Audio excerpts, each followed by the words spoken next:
Alexa, how many days until April 7th? Wednesday, April 7th, 2021 is in 8 days. Oh my God. Baby is due in 8 days.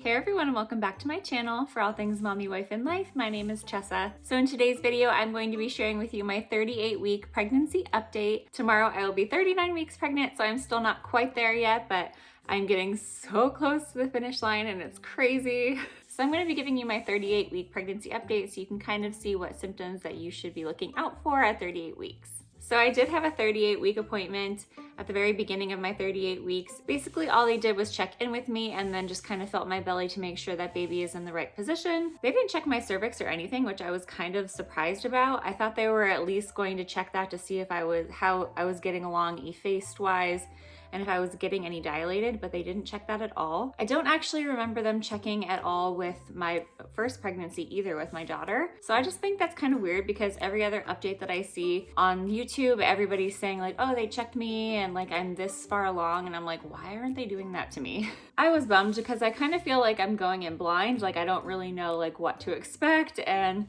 when I should be expecting baby. It's all just kind of like, oh, whatever. Surprise. But I wish they would have checked me. But at least baby's head is down, so that's a plus.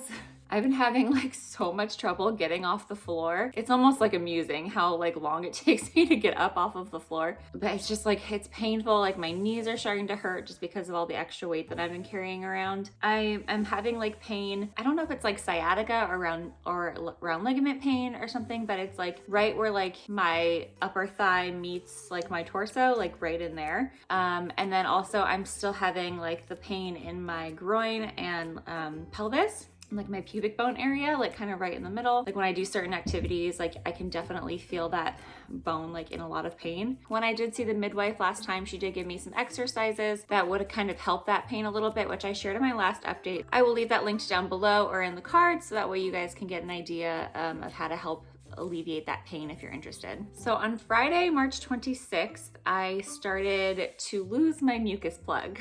Sorry, this is gonna be TMI. I mean, we're getting into like nitty gritty of labor kind of stuff, guys. So I'm not gonna share a picture of what that looks like on here, but I actually had to Google it myself just to make sure that I was losing the mucus plug. But that started on March 26th. And then it lasted until like I kept kind of passing a little bit more each day. And that stopped on Saturday the 28th. Basically, this is just like a clear mucus that protects the cervix and also protects like baby a little bit from like infection and stuff. And it also means that like you may be dilating a little bit. Oh my gosh. Hi.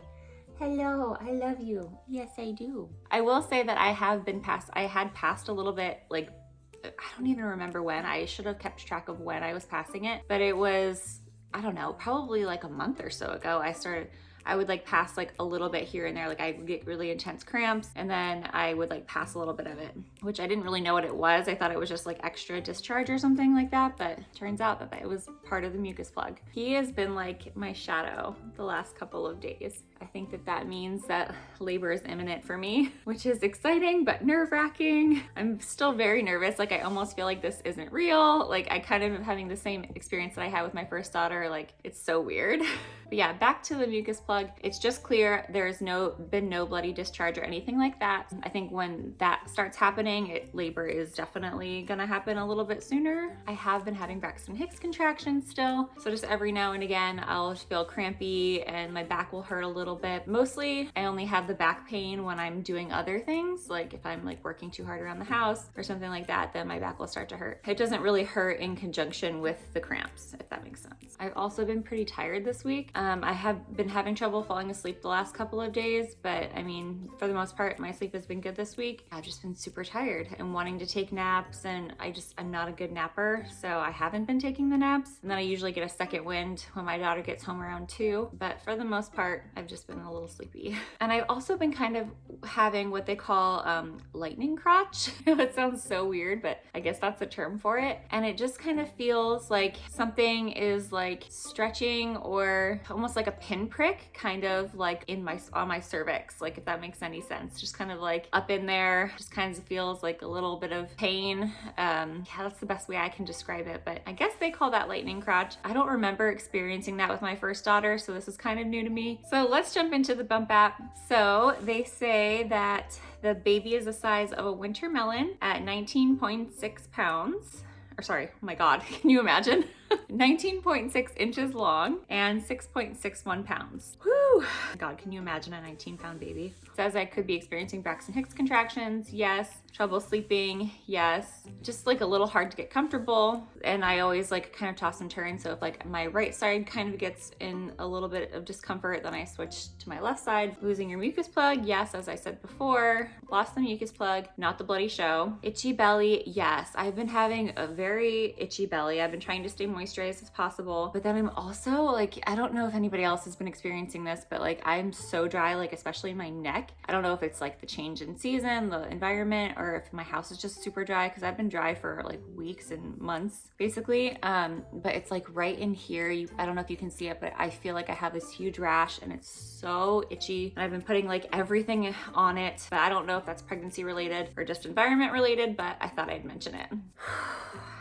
I'm still out of breath if you can't tell. Swollen feet and ankles. Nope, I haven't gotten any of that. And it says to watch out for labor signs. So losing the mucus plug, as we talked about. Bloody show, nope. I didn't lose it with my first daughter either. I don't remember losing any of that with my first daughter. Not even the mucus plug. Diarrhea, nope, not really. Nausea. I think I mentioned in my last week's video that I did start experiencing nausea towards the end of it, and then a little bit in the beginning of this week, but I haven't had any recently, so that's good. Back pain. I've had like back pain for weeks now, but it's not like all of a sudden and like really intense. It's just kind of like more achy if I like from overuse kind of stuff. And I just said to like watch out for water breaking. I'm pretty sure my like bloody show and my water broke like right before I was about to have the baby when I was 10 centimeters dilated. And that's what happened with my first daughter. With this daughter, I'm not sure if I should expect the same thing. I know every pregnancy is different, but I just thought I would mention that for you first time mamas out there. Literally the nurse went in to check me last time. Like when I was in active labor, she went in to check me. She was like, oh, are you still intact? Did you lose your mucus plug? And I was like, I have no idea. And so she checked me and she was like, oh, yep, nope, there it is. So I lost my mucus plug and my water broke right when I was 10 centimeters dilated. So now I will show you my bump. That's all for pregnancy symptoms this time around. Hopefully I'll be able to give you guys a 39-week update as well, but I guess we'll see. I'll have to play that one by ear. But I can't believe this could be like my last update. Like so weird to think about. Alexa, how many days until April 7th? Wednesday, April 7th, 2021 is in 8 days.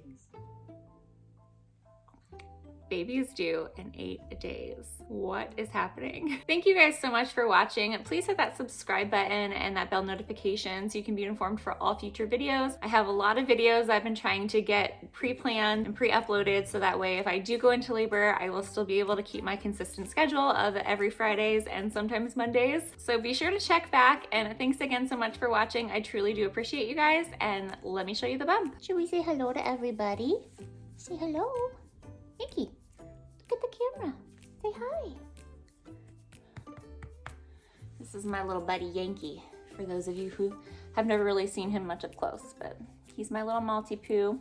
You sweetheart, huh? You're my cute boo-boos. Oh, somebody's here. Who's here?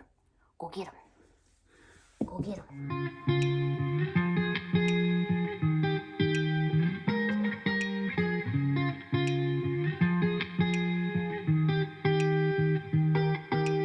Once felt I'm done with the defense. Drove back and climbed over your fence. Had to show you that I was a mess.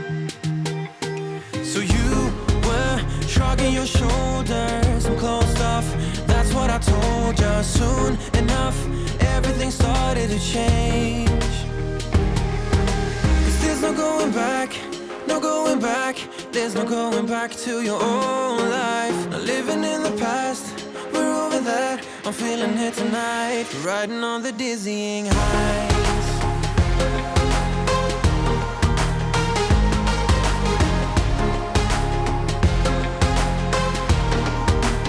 Riding on the dizzying heights.